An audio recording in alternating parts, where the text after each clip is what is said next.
and Silicon, now available on the next VR headset that won't catch on with the most of the population.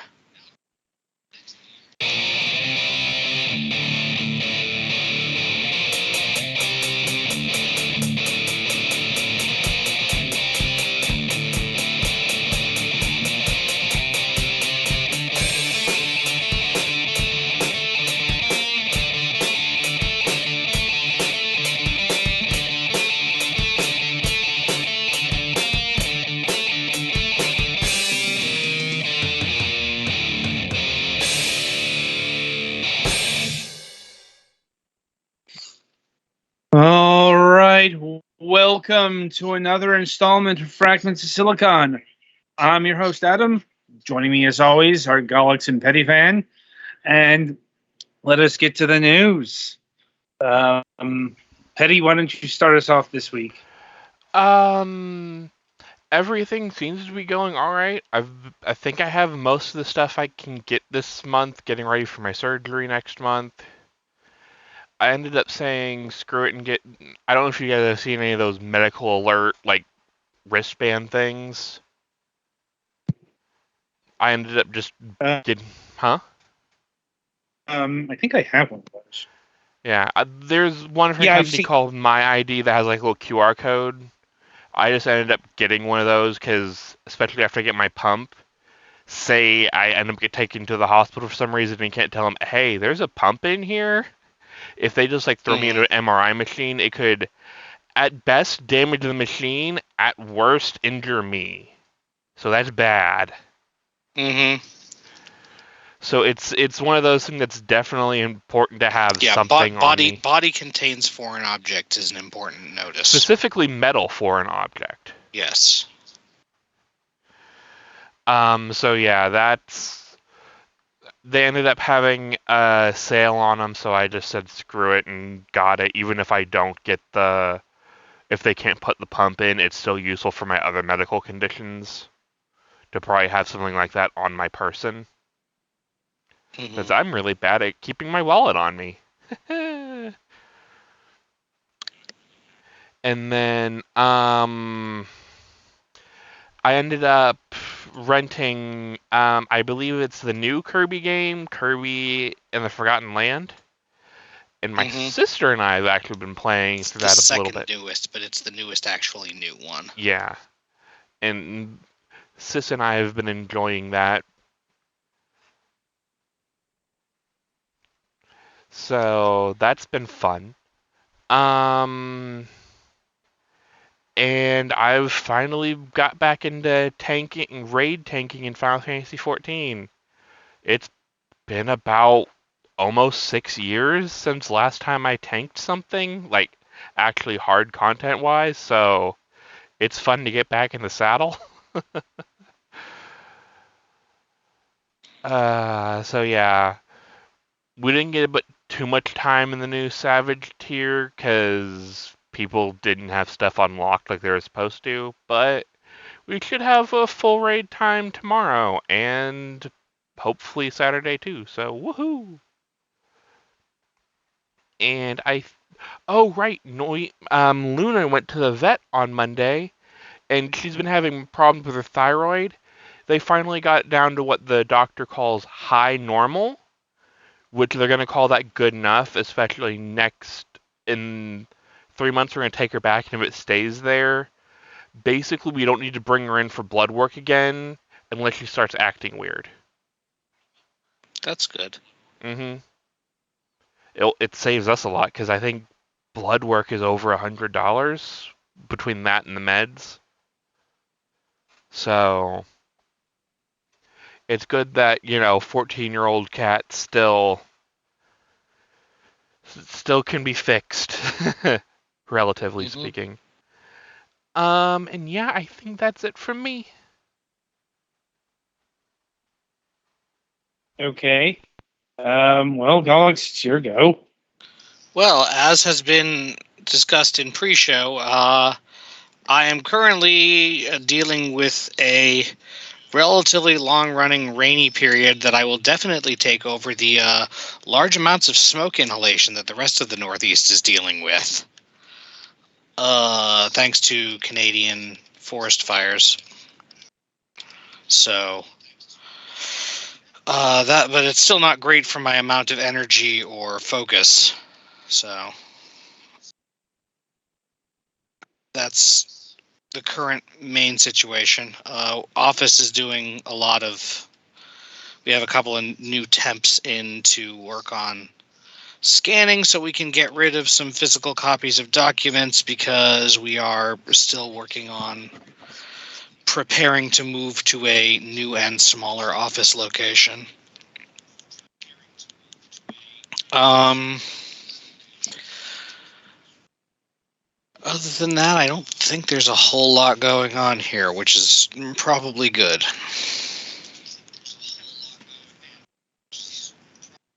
Okay. Anything else? Not much video game wise. Still playing Tears of the Kingdom. We made some good progress on Langrisser last weekend with Mac, and still need to get back to Splatoon 3 for the new season, but it's hard because I have Zelda on the brain.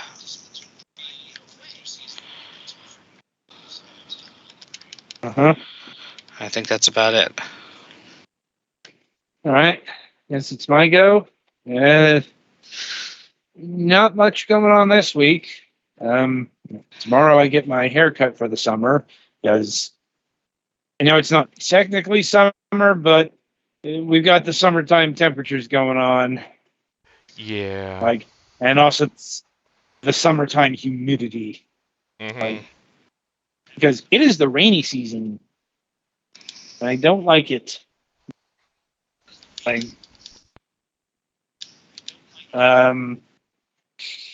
Let's see. My brother has invited me down for Father's Day, and am I the only one who thinks that's weird? I don't know. They might want to do something. Right, but it's like, he is a father, but... Oh, your actual father won't be there? He's been dead for about 25 years. Ah, right. Sorry, I forgot about that. Mm. Then yes, that is a little bit weird. So, I mean, still going down, but like I said, just glad that I'm not the only one who finds that a bit weird because, okay, yeah, you're a father, but, it's like... It's usually about your nuclear family, yes. Yeah, but it's usually... Yeah, so... I guess it just... Anyway, see, game-wise, got back to Life is Strange before the storm, and the games for review this week. And yeah, I suppose that's my news for the week. So merrily we shall roll along to the interview portion of the broadcast, and I'll have our guest introduce himself since I'm not confident that I won't butcher his name. Hello. So first of all, thank you very much for having me in the show. My name is Zsombor Pirok, but everyone can just call me Zombi. I'm one of the founders of Space Rock Games, which is a game development studio based in New Zealand, and we're working on our first game as a studio called Criminals Within, which we announced this March at GDC Mix. And if you haven't seen the trailer yet, it's on our Twitter and YouTube channel as well, and I can see it's being shown. Cool. Yes. Right. So with that in order, we shall start by asking this particular question: what got you interested in video games, both on a personal and a professional level? Right. So personal level, I've been playing games since I was a kid. So I still remember when my parents couldn't wake me up when I was 4 years old. They put Age of Empires in the computer, increased the volume, and I would get up. So I've been pretty much playing since I was a very young child. On a professional level, it came in very late in my life. I actually finished a degree in marketing and business and started working, and then I just realized I wasn't super into that. And when we moved over to New Zealand, it just came by a chance that my sister was going to study at a game development focused university, and I went with her because I knew no one. So that was a good thing for me to do, is to just actually explore the area. And it turned out that they had a software engineering degree, which I wanted to study, but it was focused on games. And they had a massive full body sized Assassin's Creed poster at the entrance, and that just got me really excited and happened to apply, and they accepted me, and that's how I got into games. And realized very quickly that it is extremely fun and satisfying to work on games. How long ago was that? That was a while ago. 2017. Yeah, 2017. And is Space Rock your first industry gig, or did you work elsewhere before ending up here? So me personally, I'm relatively new to the industry. I pretty much founded the studio out of university during the first lockdowns, because at the time we had basically all of the people who finished at the university, they didn't have any options to find a job. So you either could wait and work on your portfolio until you find a job, which could take a year, or just do it yourself and set up a studio yourself. And we actually we decided with the latter and started taking up small contract work where we were working on small demos or prototypes for other studios and people throughout the world. And then later on, we transitioned into working on our own IP. But that's how the studio got started. It was out of chance. Okay. And it's not that unusual of a startup story, so to speak. And how long ago did you start working on Criminals Within? So we officially started development in 2022 February, at the time with 6 people. And since then, the team has grown to 15 and going to be continuing to grow. So it's been a little bit over a year since we started development. Okay. And what initially spurred on the development of this game? Like, what was the idea here? So the first pitch of Criminals Within was actually a cutout of Fable Legends. One of Fable Legends' poster, where I think I can even find it, where you could see a massive lady with a shield and a bard-looking fellow looking very different to each other. And we've been talking about this for a long time, that we wanted to. That they were looking at making a game where you just do absolutely different things to each other, and you really need to work together throughout the game to be able to progress. And that photo was the first pitch for Criminals Within. That's what spurred the idea there. Gotta admit, I don't think I ever would have picked Fable Legends. It's a game that never released, Yeah. But I'm a massive Fable fan, so I have a bunch of images in my head when it comes to Fable. Actually, one of our developers is from the original Fable crew. She joined us almost half a year ago. Like, did she work on the original Fable or Yeah. Fable 3? Yeah. Fable Lost Chapter and Fable 2 as well. Oh, neat. Yeah, it's pretty. I was pretty excited when she joined us. What position did she fill? So she's a senior technical artist, which is basically, for those who don't know what technical art is, it's a it's a connection between the art and programming team. There's a lot of overlapping tasks that require understanding from the technical side and from the art side, and she's the person who can handle a lot of these things. It comes down to optimization, VFX creation, shaders, looking at how the pipeline of the game looks like so that we are producing things efficiently.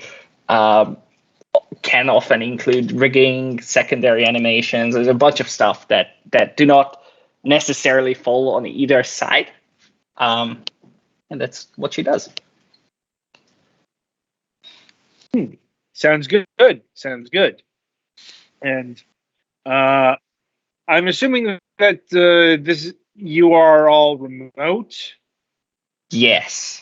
We are fully remote. Most of us are in New Zealand, around New Zealand, but we also have Tun, who is our animator. She is in Vietnam. And Leif, who is our narrative designer, he used to work for Deck9 on one of their unannounced games. He is in the US. Oh, neat. Neat. And so you described this as a deep co-op experience. What does that mean exactly? So when it comes to cooperative games, I like to describe them as either it's shallow co-op or deep co-op. And shallow co-op doesn't necessarily mean a negative thing. It's just basically a co-op game where you can do everything yourself, but people can join you, and you're really just more of you in the same game. So you don't really rely on the other person to be able to finish the game, but it's just fun to be around each other and fun to interact with each other. What we mean by deep co-op is that this is something you cannot do alone. You have distinct abilities that you can use, but you heavily rely on the other player doing their job as well. A good example of deep co-op is It Takes Two. You actually cannot play that game alone. I was just about to mention, I forgot the name of it, but I was like, there's a game that required two people. I was like, what the hell is the name of this? Yeah, It Takes Two was a big inspiration for this game. But there's also one called The Way Out, also from the same developer, Hazelight, where you also have to play with two people. Right. Did that answer your question? Yes, I think so, to a certain degree. I mean, it's, co-op games can actually be done with or without people, if this makes sense. Mm-hmm. Like, I mean, probably a good example is like the Left 4 Dead series, which is, hung on like 2 to 4 player co-op, 4 survivors getting together, but you can also play with bots. And yes. The question I'm getting at here is, do you need to have another human to play this? Or, like, if you are playing single player, will you have AI assist? So right now the plan is to go human, to need another human. It's for two players. There are a couple of reasons behind that. And the main one being is in order to deliver a proper AI companion that can resemble a human player with all the different abilities the player is going to have. It would require a lot of extra development effort from us, and we just want to make sure that we can actually deliver an awesome game with the limitations that we have, instead of potentially risking not being able, trying to deliver both and not being able to make either of them great. That's one of the decisions we made at the beginning. For the future, at a later stage, that doesn't mean that it cannot happen. It's just we're being mindful of actually how much time it will take to make this game with the team that we're gonna have. I get that. It's like it's a matter of what resources you have and development time and all those factors. And are you seeking to have this be local co-op focused or online co-op? Both. So we're going to have local co-op, online co-op. We're going for crossplay. So if you're on an Xbox and you have a friend with a PC, you will be able to play together. And also, just an additional thing on the friend part, just want to make sure that there's as little barrier as possible between players. So we also going to have a friends pass similar to It Takes Two. So one person buys the game, they can invite a friend for free. Okay. Been a while since I've heard of one of those, but makes sense. Anyway, so how does the actual character dynamics work here? Yeah. Who is doing what? Right. So Helena is the melee prowess. She's basically the tank in the team who is really good at approaching enemies close by or getting through any sort of obstacle that requires a lot of strength. While Gerald or Hadel is the rogue who has a lot more ranged abilities, has a lot of utility that they can use to, for example, to use the environment in combat and outside of combat. Gerald is more of a utility strategist, range DPS character, whereas Helena is the tank/support. Okay. And is this an action-focused title, or is this like a puzzle-focused title? It's a little bit of both, but more focus on the action side. So what we really like, we're focusing a lot on the combat aspect of the game.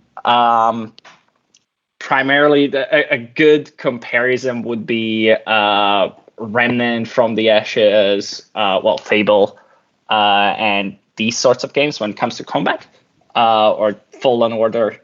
But in between combat scenarios, what we would really like to do is have to break it up with puzzle sections, which again will require two people to be able to complete and get through.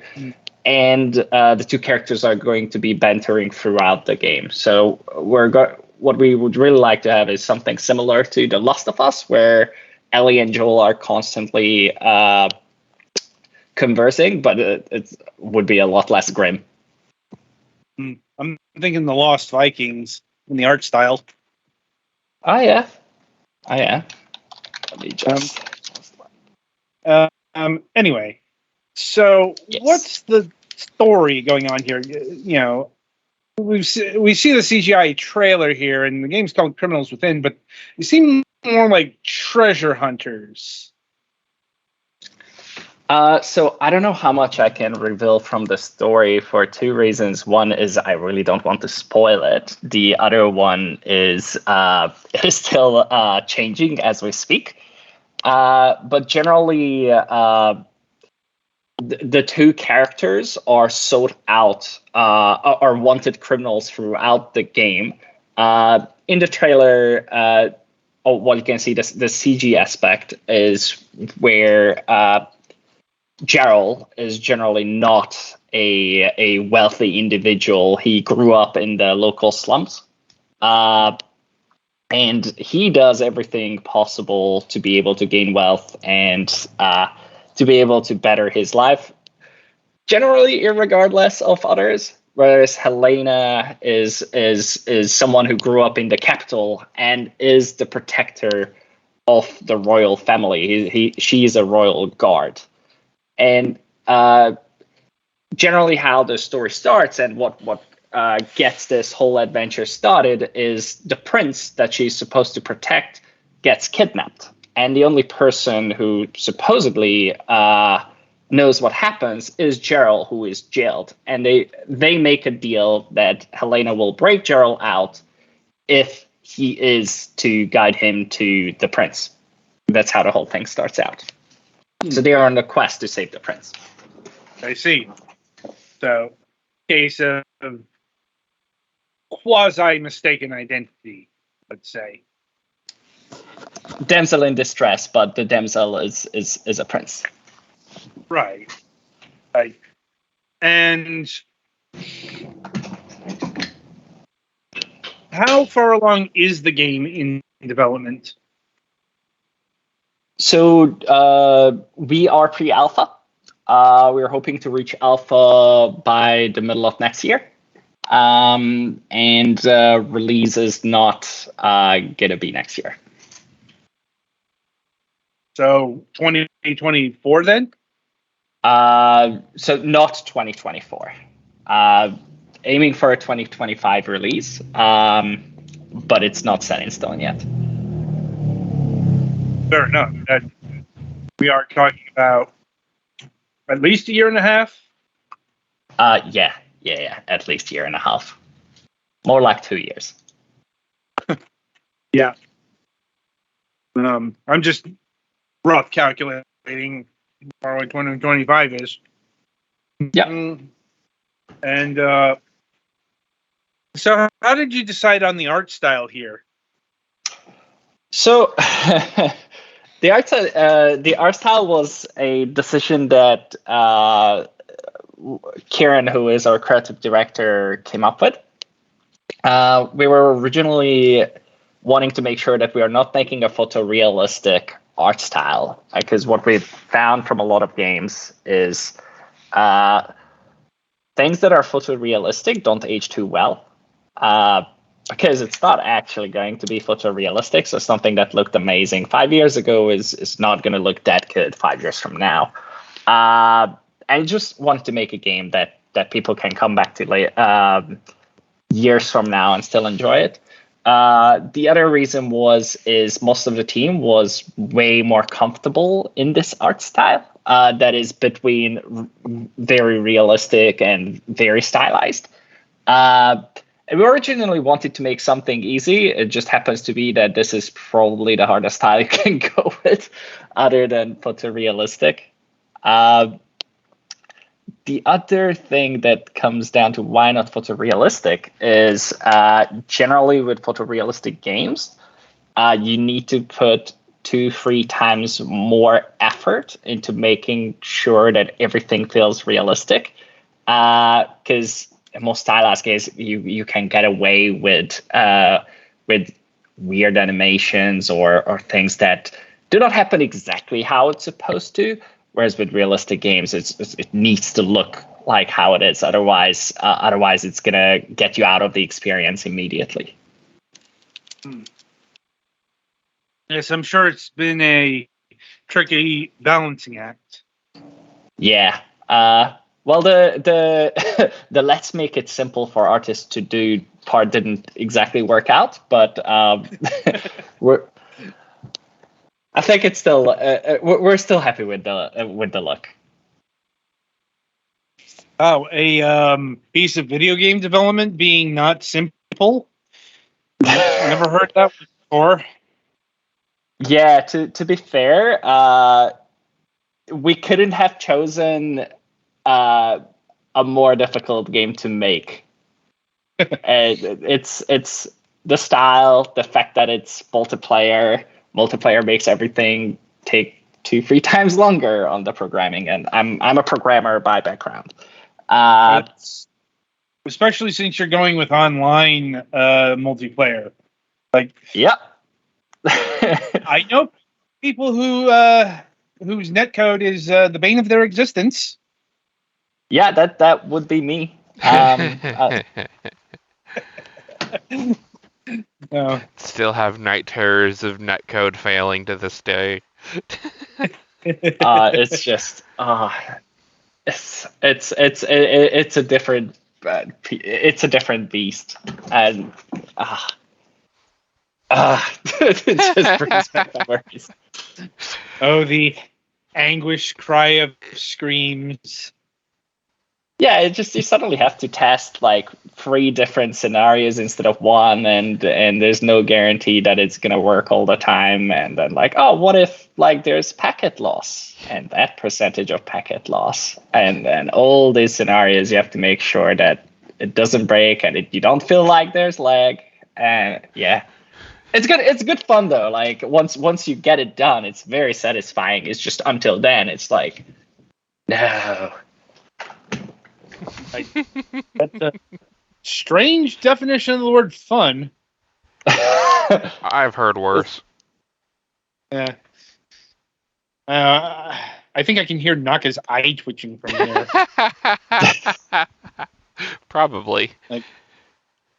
Fortunately, we got a lot of additional help from Epic Games through their EOS system, which is called Epic Online Services. It's Right. basically their matchmaking / online tool that allows you to run things by default cross-platform, cross-play if you can set it up properly. So we don't have to write all of that code, which does help a bunch. I like that 3 Mile High asterisk in there. If you set it up properly. Yeah. Even if you use Unreal Engine, you're going to have a lot of trouble if you don't use the engine properly. I'm still waiting for the make the game check mark in the engine. That didn't happen yet. Yeah. Was there a particular reason you chose Unreal Engine?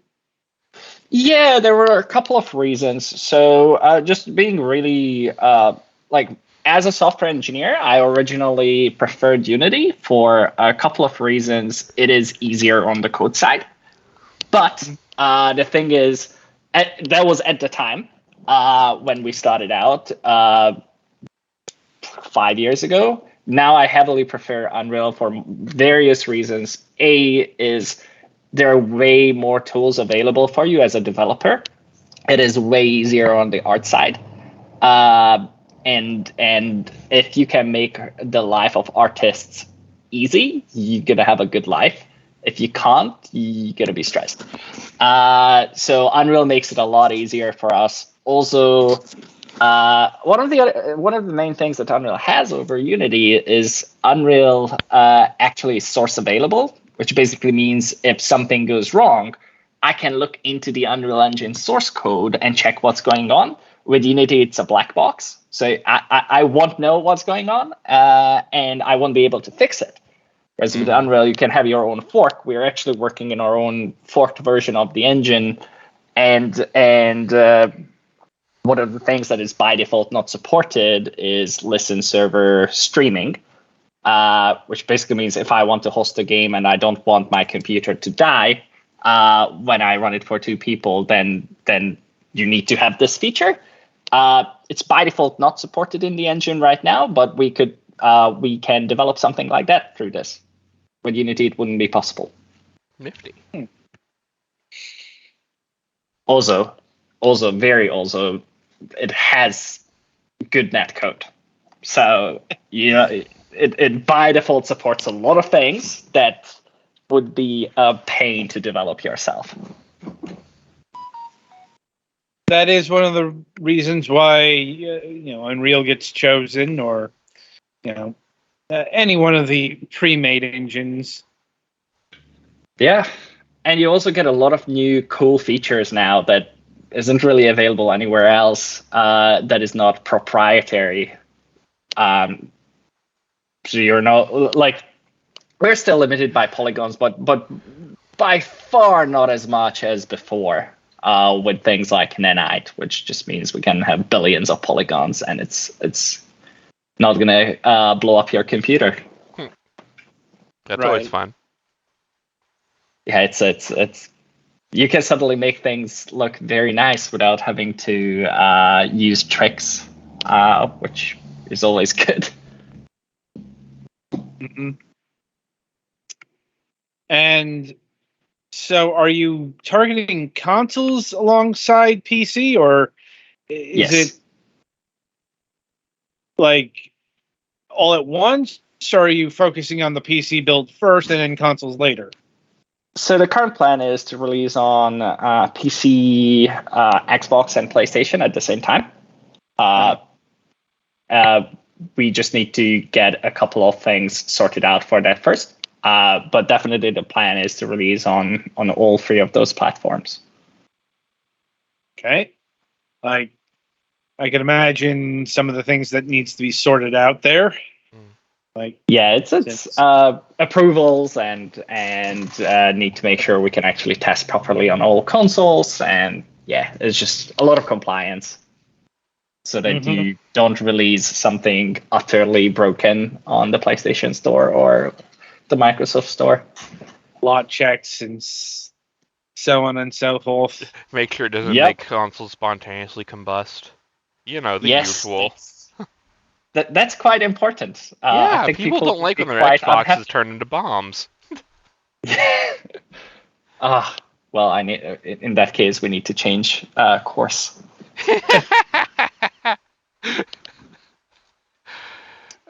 At any rate,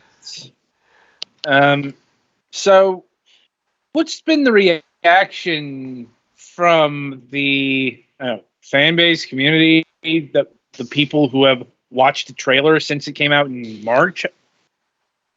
There's been a lot of very positive feedback, so I'm really, really happy with the reaction. There's always negative feedback, so you can't avoid that. You're just gonna find people who are unhappy, but that's just something you have to accept as a game developer. But the overall reception for us was very positive. Fortunately, the press covered it as well. So we've been in over 40 news outlets, including IGN, which means it just can get to a lot more people than without. But we're still a relatively unknown studio, so probably until we can show a proper gameplay trailer, it's not going to get in front of as many people as it would if we've already released titles as Space Rogue games.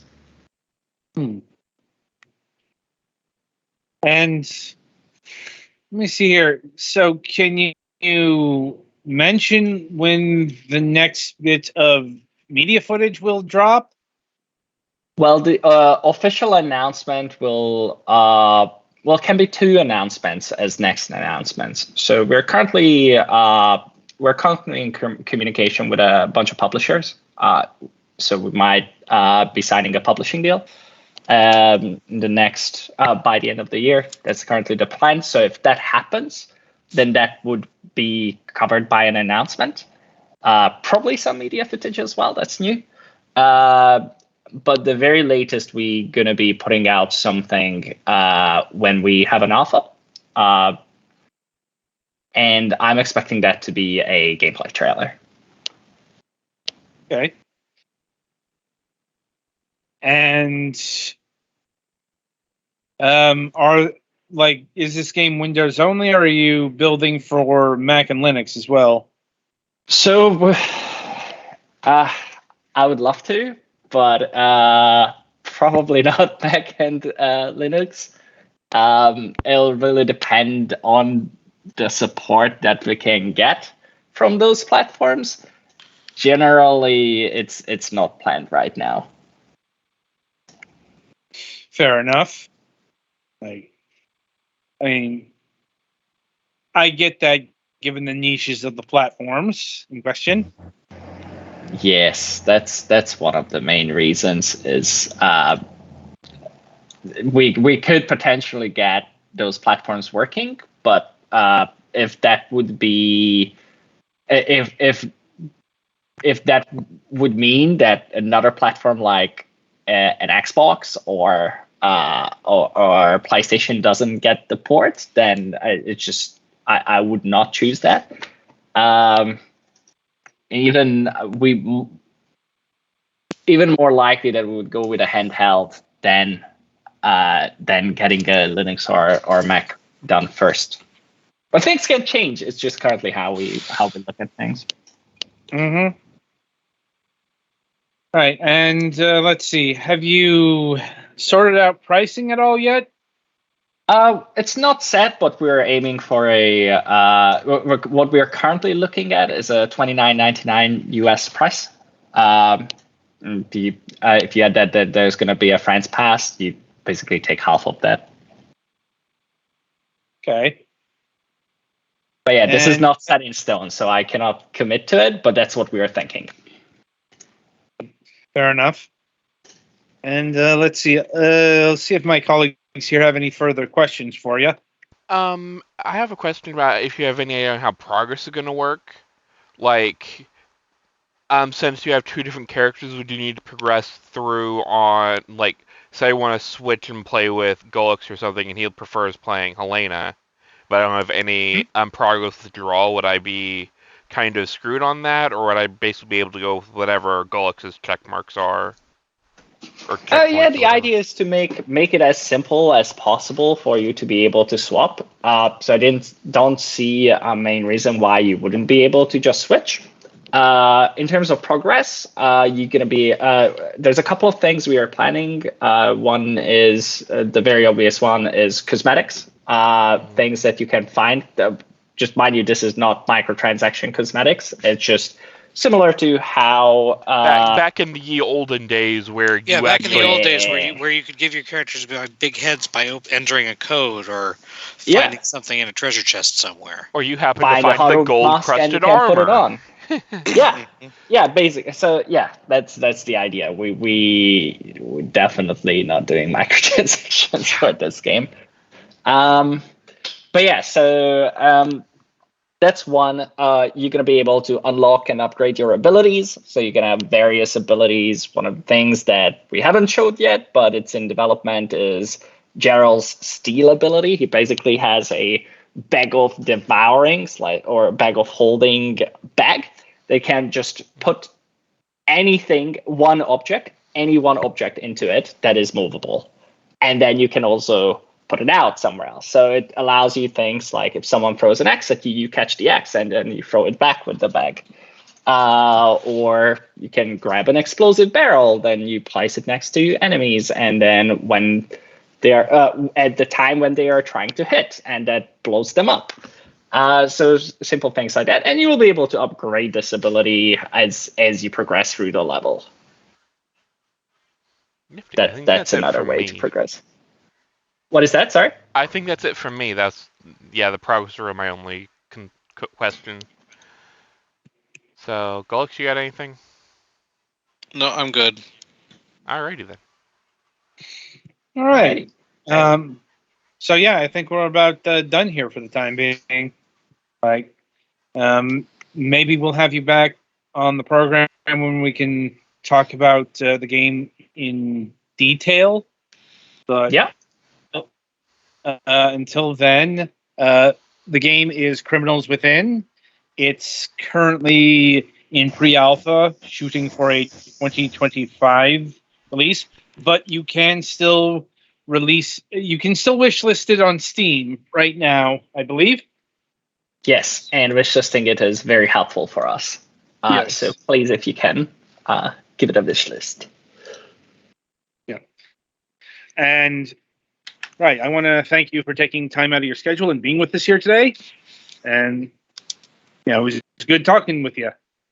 Yeah, thank you very much for the chance to be able to come on the show. I really appreciate you having me. And if you need me, happy to come back. Good. How do you play us to the next segment?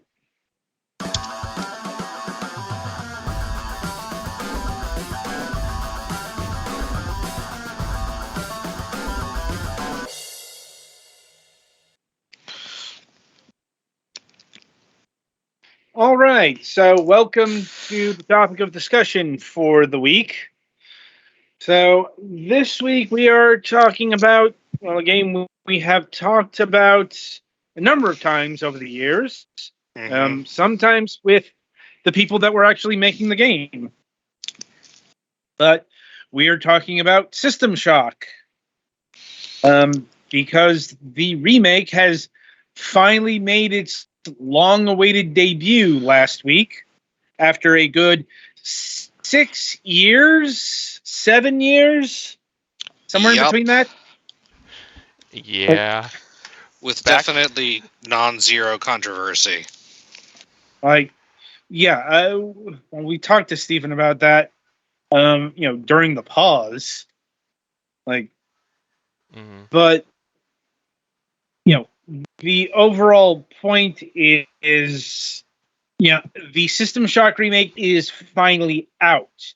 And it's been getting pretty rave reviews. Now, haven't tried it myself because, well, I always have a lot on my plate, and I don't spend $40 on games. And Petty, were you gonna This pop the game up or? Working on getting it set up right now. Okay, no, I was just curious. Yeah. But I'm not sure we've ever talked about System Shock within the confines of the topic of discussion. But we are here now, and it's like, where to start on System Shock? Because, well, I suppose, the legacy.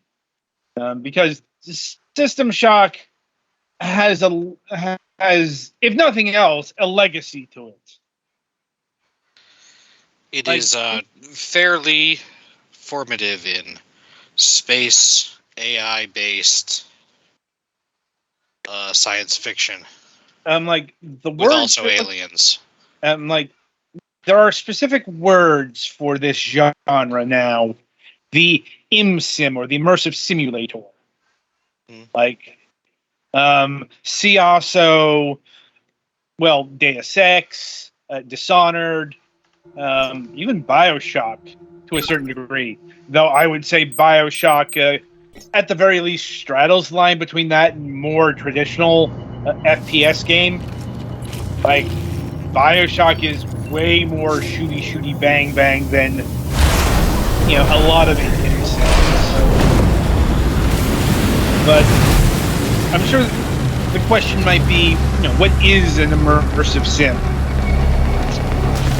Well, that is a not necessarily complicated topic, but perhaps an elaborate one.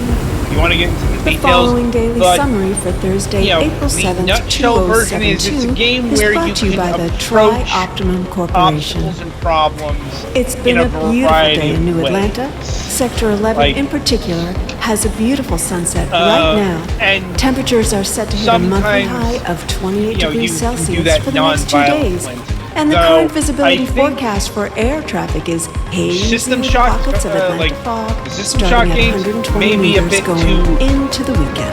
too far back on the evolutionary line to take non-violent pathways. Not even necessarily because of technology, because of how, plot. The plot kind of necessitates you being violent. Unlike, say, Deus Ex, where outside of one area you can get through the game without killing and has been Tri-Optimum's flagship space station, specializing in robotic, a lot of that is up to pharmacological research.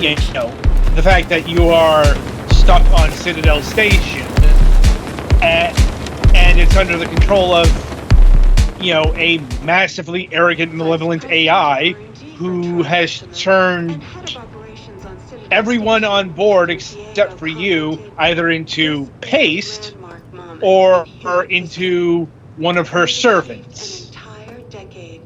So, and also this is like 1994, 1995 we're talking about in terms of when this game came out. So taking the stealthy route wasn't really a consideration. The following message is brought to you by the Tri-Optimum Corporation. Fancy a change of career? Feeling the need for a new challenge? It's got some of the stealth ideas there Tri-Optimum has you in its own bit of abstraction, but nothing even to like what System Shock 2 did, which is interplanetary research. Tri-Optimum strives worrying about cameras. A safe and enjoyable work environment. There are cameras in System Shock 1, but how... Take our new Hiree Charlene Angel, for example. It's like how it worked. Okay, there is a... Citadel Station means a lot more. I hesitate to use the word stacked. There's a gameplay element called security. And that relates to how much Shodan has control of a certain floor. And one of the ways you reduce her control is getting rid of what is basically her eyes. Security cameras. Don't miss the opportunity of a lifetime and a chance there to are write your name there are in other history. things that you If you have think to you have do what it to takes, get that down. Send us your resume today. But it is tonight's broadcast. You all not sent us necessarily your votes, and objective, tonight's but it is a podcast thing you choice can quote is from do Dr. Dorothée to Rimbaud make from the Marseille an area Genetic less Research Faculty. hostile. The staff at And, Trioptimum Radio wishes you you know, all pleasant that evening. kind of thinking for 1994, the mid 90s basically, was very out of the box. Defined by things like Turn around! quality or You novelty. know, because If form alters content, that you know, Transporting the prisoner from New Atlanta. one could argue that that System Shock is really the inflection point for the ImSim, Copy that. because this pioneered a lot of what the genre would do. Didn't invent it. That is usually cited to its forebearer, Ultima Underworld. The thing is, Ultima Underworld had quite a bit of the Ultima DNA in it. So that played like it played like an FPS, but it also played like a role-playing game. And I mean, and the first-person viewpoint wasn't a strange one to role-playing games. In fact, that was kind of the pioneer. That was the genre that really pioneered first-person gameplay before the shooter came along. What surgeon would you prefer? Trioptimum's But, elite or some black market hack job? And there are all sorts of things that are going on with the station's AI. System Shock that you just didn't see in other FPSs of the day. Remember, we're still in the era of Doom and everything being called Doom clone in the genre. So a lot of what System Shock did stood out. It's just, this also may have been the first game to succumb to the ImSim curse. That is to say, very critically well reviewed, liked by those who bought it, sold like shit. I guess that is perhaps a bit unfair because, the game sold enough to get a sequel to it, but that's neither here nor there.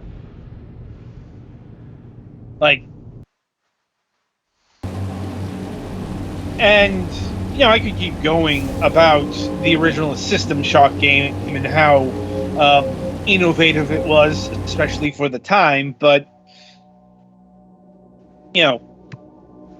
here is the central question in regards to System Shock the remake that gets asked of pretty much every remake or remaster. Is this necessary? And I will answer that a resounding yes. Oh dear God, yes. Because here's the thing.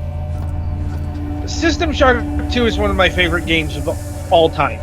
I have never been able to play System Shock 1 for more than 10 to 30 minutes. That is because the controls. Once again, time period. It's the mid-90s. It's still early in not just the ImSim subgenre, but FPSs in general. So that means non-standard controls.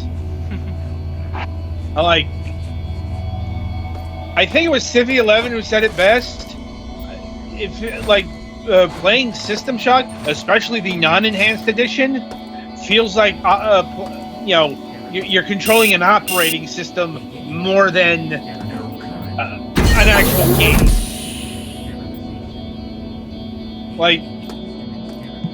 System Shock has weird, for any era past, say, 1994 controls. like first of all, using mouse look just to fly the Fantasy in the original version. That's still like if I'm remembering correctly, the mouse is still used in more of a point and click sort of fashion, like Ultima Underworld before it. It's been a while, and this isn't even getting into the cosmic nightmare that is the VR sequences. Like, the VR sequences are, at least in the original game, the bane of many a player. So,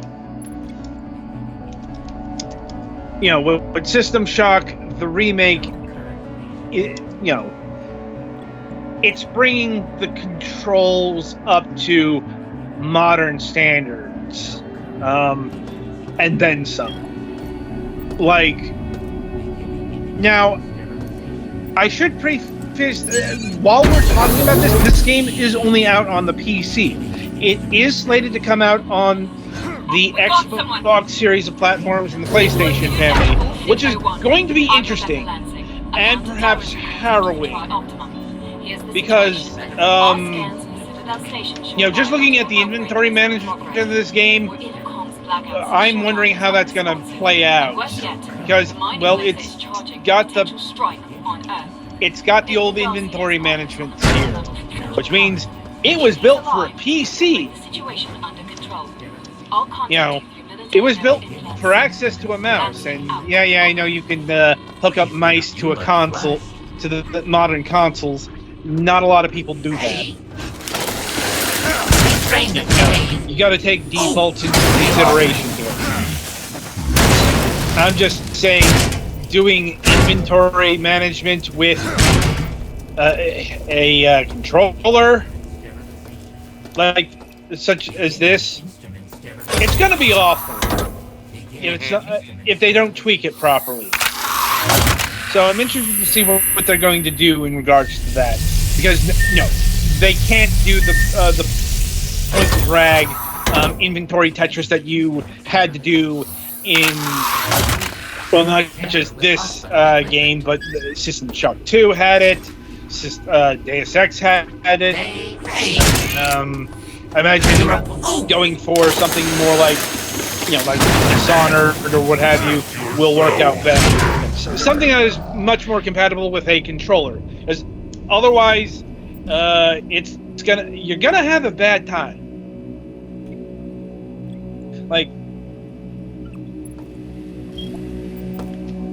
So that's one to watch out for. Now, apparently, from what I've heard in the reviews, the cyberspace sequences have been turned into a full-on 6 degrees of freedom deal. And if you don't remember what that means you have 360 degrees of control. Meaning we're going to watch Petty throw up. Specifically, it means you can turn up, down, left, right, and also roll left and right. Yeah. And also move straight forward, backwards, or side to side, generally. You need some shorthand, look up the Descent games, or perhaps Forsaken. I think for me, what's most impressive is just how well they nailed the art style. Because the original System Shock had a weird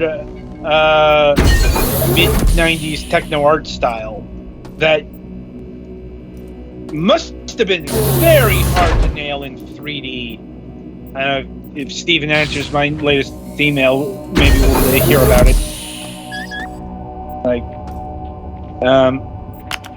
There's, and I've seen this praised across the board. Just being able to nail the look of the original System Shock in modern times is no small feat. Like, I'm sure the game feel is a bit different, but, you know, that's because you're working with more than 3 frames of animation. Like,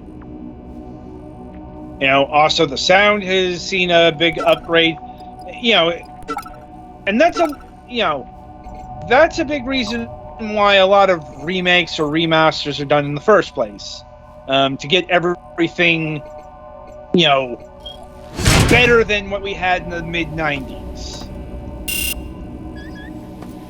But it is important to keep in mind, this is a full-on remake. And I mean that in the classic sense of the word. Everything has been literally remade. You know, modern engine, modern graphics. You know, granted, from the technical tests, the actual graphical fidelity here is on the modest side, which isn't too surprising because, you know, you gotta remember Night Dive. Okay, they're not a AAA developer. Never have been. Clearly, this is really very few are. Yes, like, you know, they're not an indie developer anymore by definition. Like, but you know, from what we've garnered over the years, this is a very mid-tier sized project, which is another reason why it took 6 years. You know, there were other reasons, but it's also Welcome back to Citadel making Station. We hope your game somnolent as healing big as stage System went well. Shock Today is the 6th day of November. was always going to year take time. 2072. You are Because currently remember, in the healing suites mid-90s, located on the first level design. Level 2 Very contains the research sprawling, laboratories. 3 Maze-like houses the even. Department of Maintenance. And that's being and the storage cells recreated in are a on level 4. The flight deck in not just is a on modern level engine, 5. it's not doing the full rollback. You know, executive it's not suites. being And level 7 inundated with the is low poly systems engineering. filters and Level 8 houses the you know, Department it's of got Security. maybe, in short, it's The got like bridge is the art located on style level 9, of the original, and but it energy doesn't systems look like the on level original. R. All You know, levels it can does- be accessed by It the doesn't look. elevator It's not trying to be a game Alpha from Quadrant. 1994 or 1997. We hope you have a It's trying pleasant to be stay a modern on game Citadel that Station. has that is playing fate to the original game that came before, which is a vastly different thing, and it's difficult in just a different way.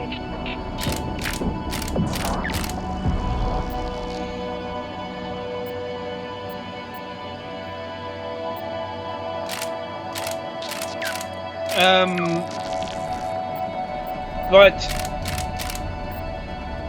at any rate, it is nice to see that this project has finally reached its conclusion outside of, once again, the console ports.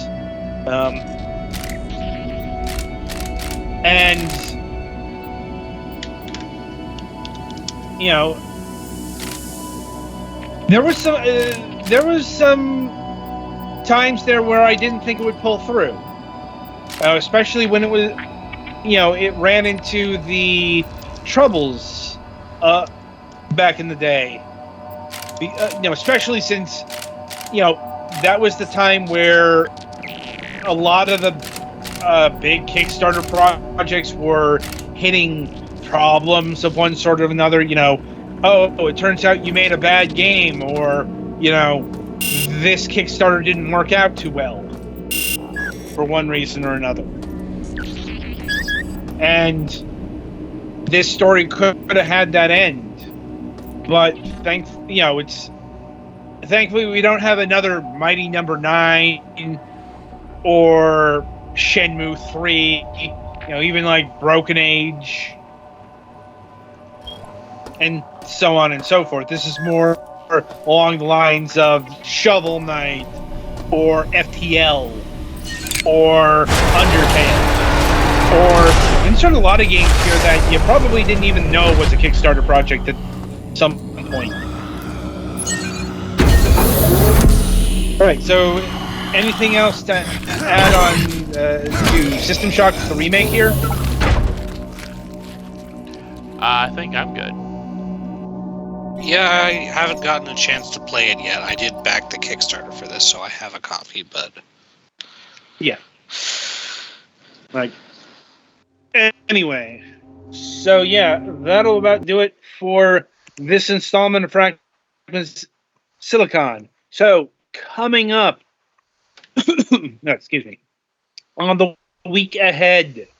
Right, so there is a new episode of Moonhawk Studios Presents happening in about 20 or so minutes. Coming up on Friday, June 9th, we do have a Friday show happening this week, and we have TBA of Tall Troll Games. Yeah, they haven't identified the rep yet, or the rep hasn't identified themselves. Hopefully that happens in the next day or two. But we're going to be talking about the game Dark Chess and Star Tap and Money Run. And coming up on the Sunday reviews, we'll be having reviews of Indiana Jones and the Emperor's Tomb, Volley Pals, Alien, and Violations Will Be Punished. So look for that. And until next time, I shall wish you good gaming.